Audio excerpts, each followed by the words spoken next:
Okay, so today we're going to be looking into something a little bit different. Yeah.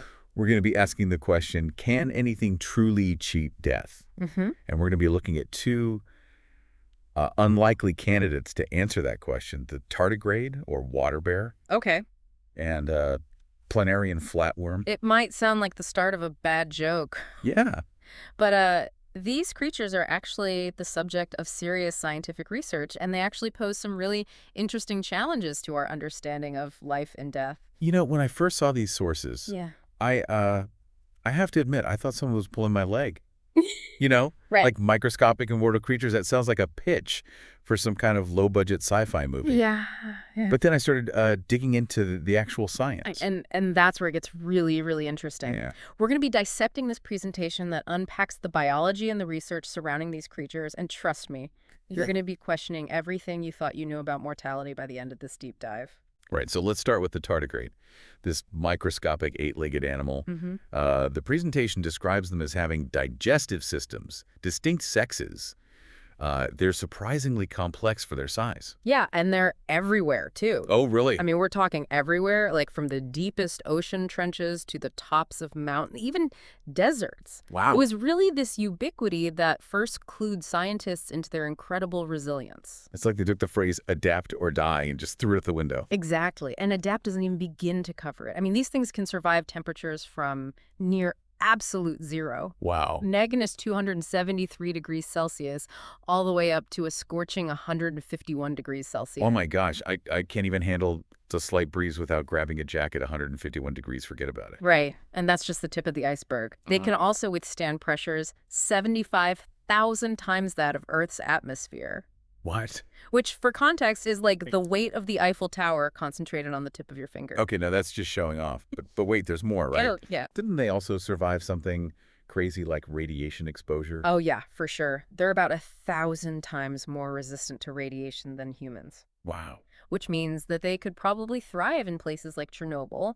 And perhaps most astonishingly, they're the only known animal to have survived the vacuum of space. Hold on, I need to process this. Yeah.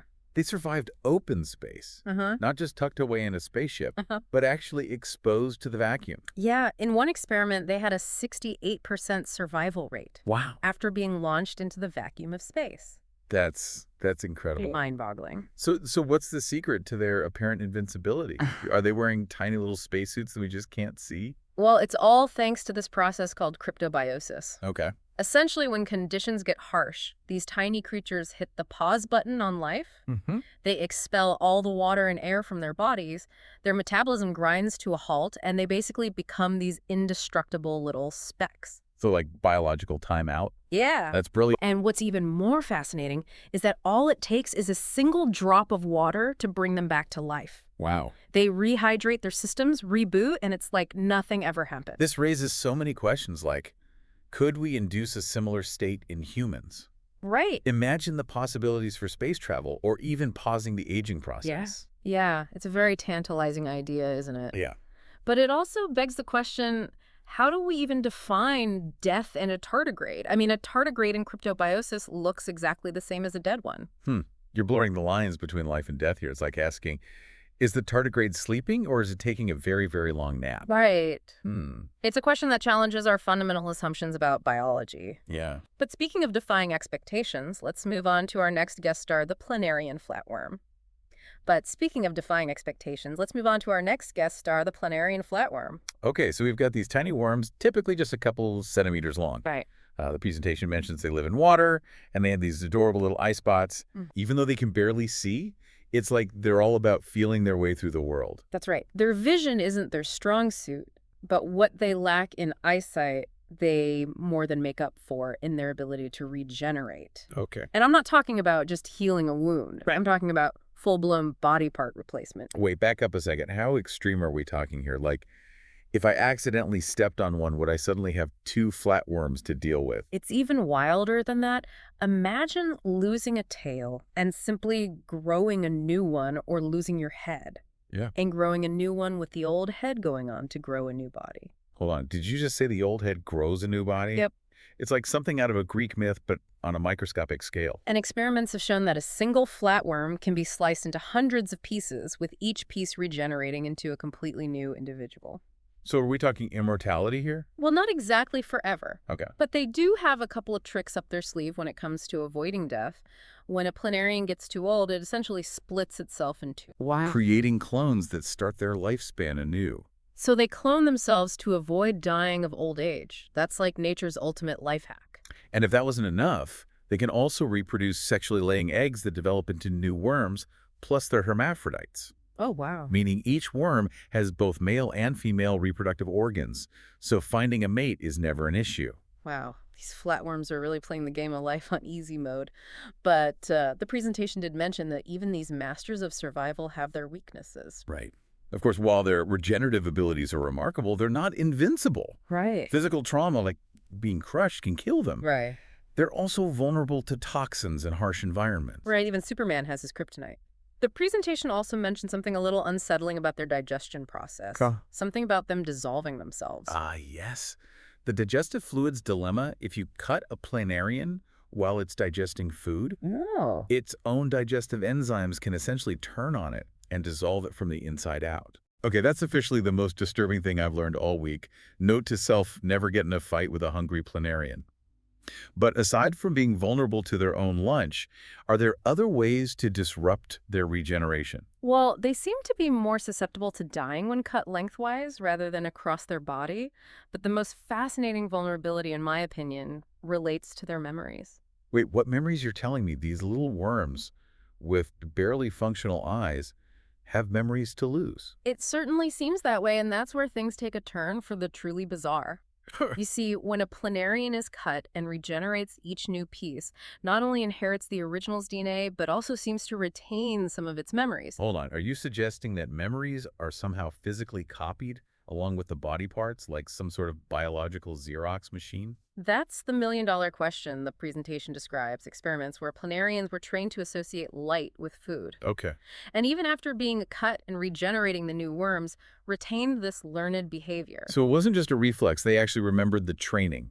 Exactly. Researchers were able to rule out simple conditioning, suggesting that a more complex form of memory transfer is at play. Wow. But the real mystery is, where are these memories stored? Well, in humans, the obvious answer would be the brain. But these guys grow new brains. Right. It's like having a file on your computer and making a copy, but then realizing the file is still on the original computer, even though you deleted it.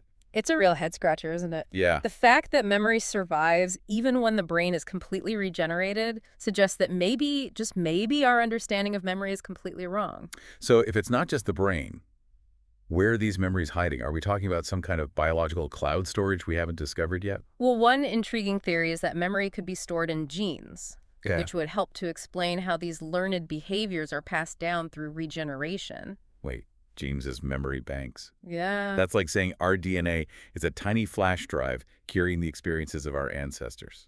It's a pretty radical idea. Yeah. But it would certainly explain some of the mysteries that we're seeing here. Imagine the implications if this turned out to be true. We might be carrying around the memories of our ancestors, influencing our behavior in ways we never even realized. Okay, now that's getting a little too close to science fiction for me. Right. But I have to admit, it's a fascinating concept. So what does all this mean? We've got these tiny creatures, tardigrades and planarians, seemingly thumbing their noses at the rules of life and death. They're challenging everything we thought we knew about biology and forcing us to rethink the very definition of mortality. You know, it makes you wonder if immortality, at least in some form, might be more common in nature than we ever imagined. You know, at the beginning of this deep dive, I was picturing immortality as this grand, almost mythical concept. Right. But these creatures have shown us that it might be happening all around us just on a microscopic scale. It's a humbling realization, isn't it? Yeah. And it begs the question, could we learn from these seemingly simple organisms? Could we unlock the secrets of cryptobiosis or memory transfer and apply them to humans? The possibilities are mind-blowing. Imagine a future where we can induce a state of suspended animation for interstellar travel, or even pause the aging process until we found cures for the diseases that plague us. It's a future that really blurs the lines between science fiction and reality, and it's a testament to the power of scientific exploration, reminding us that even the smallest creatures can hold the biggest secrets. I think that's a perfect note to end on. A big thank you to our expert for taking us on this incredible journey into the world of the almost immortal. And to our listeners, we'd love to hear your thoughts. Does the idea of biological immortality excite you, scare you, or maybe a little of both? Keep those minds curious. I'll catch you on our next deep dive.